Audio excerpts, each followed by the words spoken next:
உறவுகளே, இன்றைக்கு நான் உங்களுக்கு கேசரி செய்து காட்ட போகிறேன். தேங்காய் பாலை வச்சு கேசரி எப்படி செய்கிறதுன்றதை பாருங்கோ. அதுக்கு என்னென்ன பொருட்கள் தேவைன்றதை சொல்கிறேன்னு பாருங்கோ.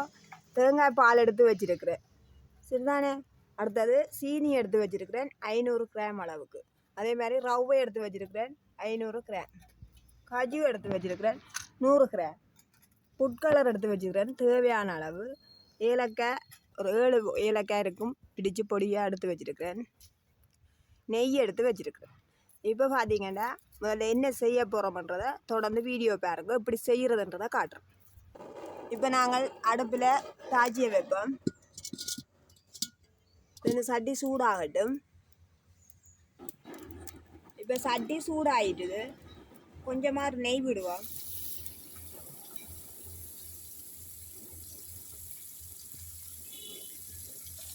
இப்போ பார்த்தீங்கன்னா இந்த ரவையை கொஞ்சம் கொஞ்சமாக போட்டு வறுப்போம்.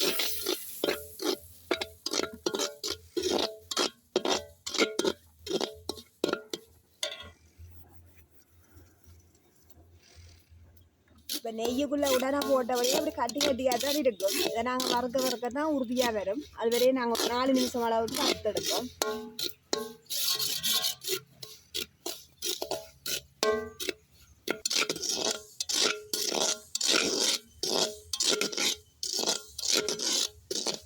இப்போ பார்த்தீங்கன்னு சொன்னால் ரவை நல்லா பொன்னிறமாக வறுபட்டுட்டுது. காரம் கொஞ்சம் இப்படி வந்துட்டுது. இப்போ நாங்கள் இதை ஒரு பாத்திரத்தில் இறக்கி வைப்போம். இப்போ வந்து வறுத்த ரவையை ஒரு பாத்திரத்தில் இறக்கி வச்சுட்டேன். இப்போ பாருங்க அடுத்த என்ன செய்ய போகிறேன்ட்டு. இப்போ பார்த்தீங்கன்னு சொன்னால் இந்த ரவை எடுத்த கப்பாலேயே நான் அளந்து பால் விட போகிறேன். பாருங்க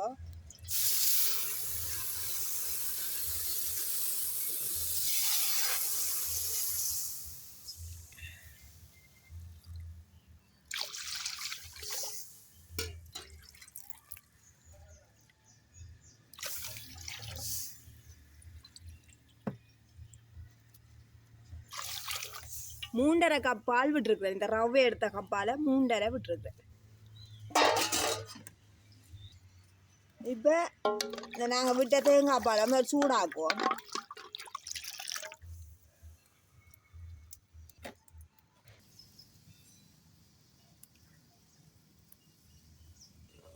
இப்போ பார்த்தீங்கன்னு சொன்னால் தேங்காய் பால் சூடாகிட்டுது.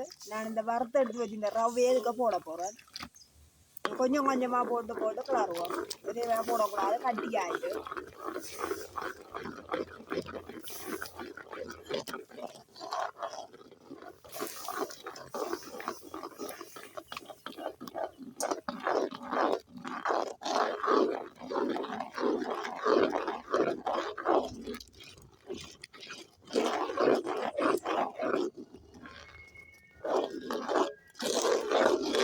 கொஞ்ச நேரம் கைவிடாம கிண்டுவோம்.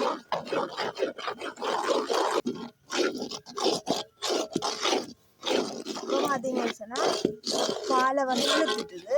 அப்புறம் கொஞ்சம் நெய் கொண்டு வரும். இந்த டைமில் இதுக்குள்ள கொஞ்சம் நெய் விட போகிறேன்.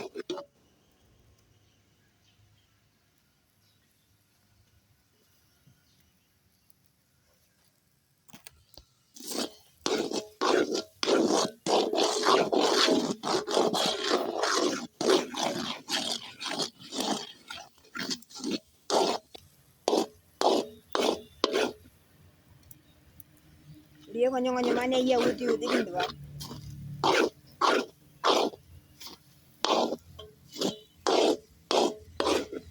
இப்போ நாங்கள் இதுக்கு சீனியும் போடுவோம்.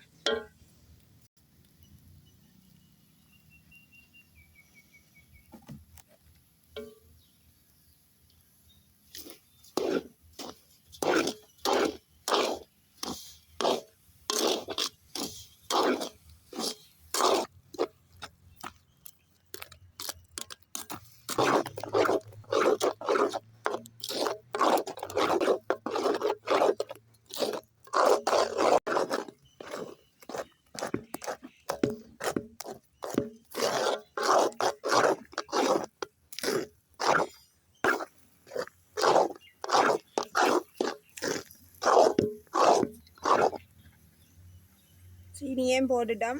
இப்போ இன்னும் கொஞ்சம் நேரம் கிண்டுவோம். இதை உருகட்டும். சீனி கரைஞ்சி கொஞ்சம் கொஞ்சம் உருகிற பருவத்தில் வந்தால் தான் கேசரி கட்டியாக இருக்கும்.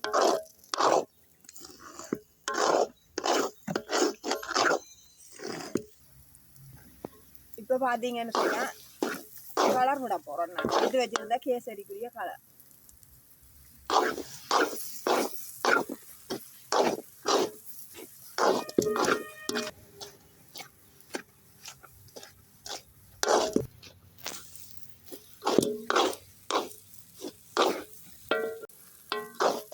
கலரை விட்டுட்டோம். இப்பயும் கொஞ்சம் நெய்யை ஊற்றி அடிக்கட்டியில் கொஞ்சம் கொஞ்சமாக ஊற்றி கிண்டுவோம்.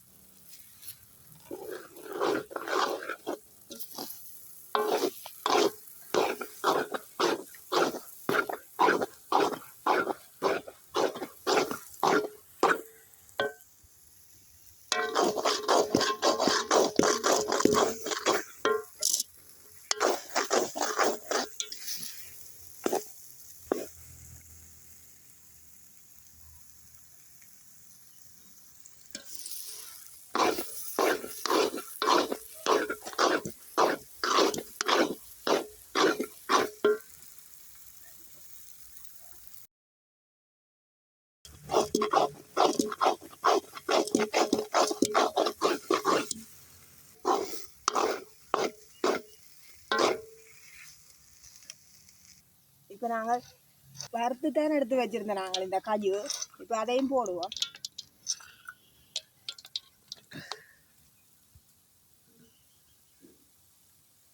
ஏலக்காயும் போடுவோம்.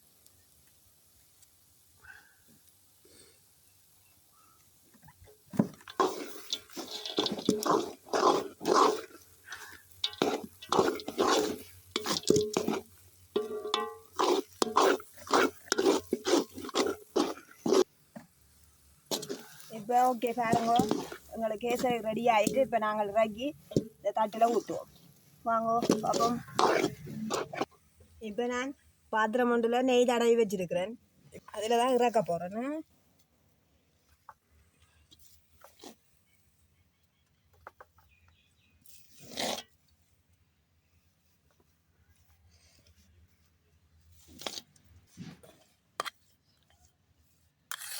இப்போ பார்த்தீங்கன்னு சொன்னால் கேசரி ரெடி ஆகிட்டுது. ஆறட்டும். ஆறினோன்னே நான் வெட்டிட்டு உங்களுக்கு காட்டுறேன். ஓகே, இப்போ பார்த்தீங்கன்னு சொன்னால் கேசரி ரெடி ஆகிட்டுது.